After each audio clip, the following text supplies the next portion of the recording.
بسم اللہ الرحمن الرحیم۔ ایمان افروز واقعہ یہ ایک ہاتھ لمبا ایک ہاتھ چوڑا چکور پتھر تھا جو ہمیشہ حضرت موسیٰ علیہ السلام کے جھولے میں رہتا تھا۔ اس مبارک پتھر کے ذریعے حضرت موسیٰ علیہ السلام کے دو معجزات کا ظہور ہوا جن کا تذکرہ قرآن مجید فرقان حمید میں بھی ہوا ہے۔ اس پتھر کا پہلا معجزہ، پہلا عجیب کارنامہ جو در حقیقت حضرت موسیٰ علیہ السلام کا معجزہ تھا، وہ اس پتھر کی دانشمندانہ لمبی دوڑ ہے، اور یہی معجزہ اس پتھر کے ملنے کی تاریخ ہے۔ اس کا مفصل واقعہ یہ ہے کہ بنی اسرائیل کا یہ عام دستور تھا کہ وہ بالکل ننگے بدن ہو کر مجمع عام میں غسل کیا کرتے تھے، مگر حضرت موسیٰ علیہ السلام گو کہ اسی قوم کے ایک فرد تھے اور اسی ماحول میں پلے بڑھے تھے کہ لیکن خداوند قدوس نے ان کو نبوت اور رسالت کی عظمتوں سے سرفراز فرمایا تھا۔ آپ کی عصمت نبوت بھلا اس حیا سوز بے غیرتی کو کب گوارا کر سکتی تھی؟ آپ بنی اسرائیل کی اس بے حیائی سے سخت نالاں اور انتہائی بیزار تھے، اس لیے آپ ہمیشہ یا تو تنہائی میں یا تہبند پہن کر غسل فرمایا کرتے تھے۔ بنی اسرائیل نے جب یہ دیکھا کہ آپ کبھی بھی ننگے ہو کر غسل نہیں فرماتے تو ظالموں نے آپ پر بہتان لگا دیا کہ آپ کے بدن کے اندرونی حصے میں یا تو برس کا سفید داغ یا کوئی ایسا عیب ضرور ہے کہ جس کو چھپانے کے لیے کبھی برہنہ نہیں ہوتے، اور ظالموں نے اس تہمت کا اس قدر اعلان اور چرچا کر دیا کہ ہر کوچے بازار میں اس کا پروپیگنڈا پھیل گیا۔ اس مکروہ تہمت کی سورش کا حضرت موسیٰ علیہ السلام کے قلب و نازک پر بڑا صدمہ اور رنج گزرا، اور آپ بڑی کوفت اور اذیت میں پڑ گئے۔ تو خداوند قدوس اپنے مقدس کلیم کے رنج و غم کو بھلا کب گوارا فرماتے، اور اپنے ایک برگزیدہ رسول پر ایک عیب کی تہمت والا خالق عالم کو کب اور کیوں کر اور کس طرح پسند ہو سکتی تھی؟ ارحم الراحمین نے آپ کی برات اور بے عیبی ظاہر کر دینے کا ایک ایسا ذریعہ پیدا فرما دیا کہ دم زدم میں بنی اسرائیل کے پروپیگنڈوں اور ان کے شکوک و شبہات کے بادل چھٹ گئے، اور آپ کی برات اور بے عیبی کا آفتاب عالم تاب سے زیادہ روشن و آشکارا ہو گیا۔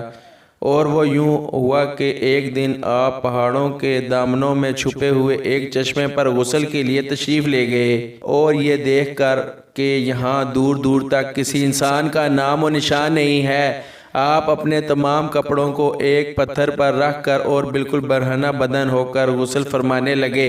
غسل کے بعد جب آپ لباس پہننے کے لیے پتھر کے پاس پہنچے تو کیا دیکھا کہ وہ پتھر آپ کے کپڑوں کو لیے ہوئے سر پٹ بھاگا جا رہا ہے۔ یہ دیکھ کر حضرت موسیٰ علیہ السلام بھی اس پتھر کے پیچھے پیچھے دوڑنے لگے کہ صبح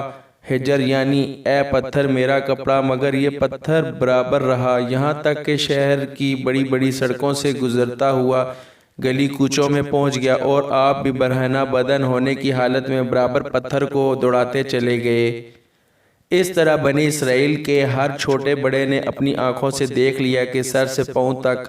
آپ کے مقدس بدن میں کہیں بھی کوئی عیب نہیں ہے، بلکہ آپ کے جسم اقدس کا ہر حصہ حسن و جمال میں اس قدر نقطہ کمال کو پہنچا ہوا ہے کہ عام انسانوں میں اس کی مثال تقریباً محال ہے۔ چنانچہ بنی اسرائیل کے ہر فرد کی زبان پر یہی جملہ تھا کہ خدا کی قسم موسیٰ بالکل ہی بے عیب ہیں۔ جب یہ پتھر پوری طرح حضرت موسیٰ علیہ السلام کی برات کا اعلان کر چکا تو خود بخود ٹھہر گیا۔ آپ نے جلدی سے اپنا لباس پہن لیا اور اس پتھر کو اٹھا کر اپنے جھولے میں رکھ لیا۔ اس کے بعد 22ویں پارے کی سورۃ احزاب میں اس طرح فرمایا کہ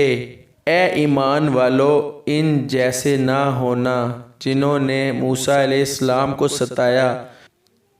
تو اللہ نے اسے بری فرما دیا اس بات سے جو انہوں نے کہی، اور موسیٰ اللہ کے یہاں آبرو والا ہے یعنی عزت والا ہے۔ دوسرا معجزہ میدان طیہ میں اسی پتھر پر حضرت موسیٰ علیہ السلام نے اپنا عصا مار دیا تھا تو اس میں سے 12 چشمے جاری ہو گئے تھے، جس کے پانی کو 40 برس تک بنی اسرائیل میدان طیہ میں استعمال کرتے رہے۔ قرآن مجید میں پتھر سے یہی پتھر مراد ہے۔ ایک شبہ کا ازالہ معجزات کے منکرین جو انکار کرتے ہیں، جو ہر چیز کو اپنی ناقص عقل کی اینک سے ہی دیکھا کرتے ہیں، اس پتھر سے بھی پانی کے چشموں کا جاری ہونا محال قرار دے کر اس معجزے کا انکار کرتے ہیں اور کہتے ہیں کہ ہماری عقل اسے قبول نہیں کر سکتی کہ اتنے چھوٹے سے پتھر سے 12 چشمے جاری ہو گئے۔ حالانکہ یہ منکرین اپنی آنکھوں سے دیکھ رہے ہیں کہ بعض پتھروں میں خداوند تعالیٰ نے یہ تاثیر پیدا فرما دی ہے کہ وہ بال موڑ دیتے ہیں۔ بعض پتھروں کا اثر یہ ہے کہ وہ سر کو تیل اور ترش بنا دیتے ہیں۔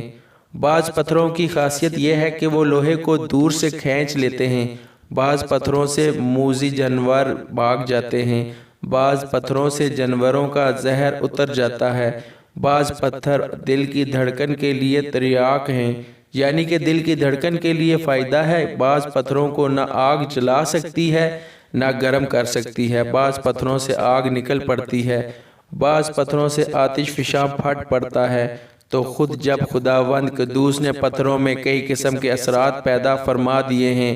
تو پھر اس میں کون سی خلاف عقل اور محال بات ہے کہ حضرت موسیٰ علیہ السلام کے اس پتھر میں اللہ تعالیٰ نے یہ اثر بخش دیا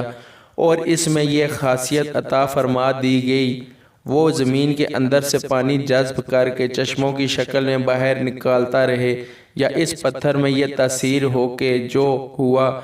اس پتھر سے ٹکراتی ہو وہ پانی بن کر مسلسل بہتی رہے۔ یہ خداوند قادر و قدیر کی قدرت سے ہرگز کوئی بعید ہے، نہ محال نہ خلاف عقل، لہٰذا اس معجزہ پر ایمان لانا ضروریات دین میں سے ہے اور اس کا انکار کفر ہے۔